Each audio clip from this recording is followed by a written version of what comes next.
પણ સંસ્કાર કથા દ્વારા મળતા હોય છે।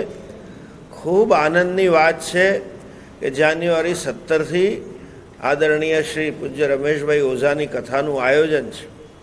તારીખ 17 જાન્યુઆરીથી 24 જાન્યુઆરી સુધી પૂજ્ય રમેશભાઈ ઓઝાના વ્યાસાસને જે ભાગવત કથાનું આયોજન થઈ રહ્યું છે તેમનું કાર્યાલયનું ઉદ્ઘાટન આજે મોરબી આપણા વડીલ શ્રી પરમાત્માનંદજી મહારાજના હસ્તે કરવામાં આવ્યું છે।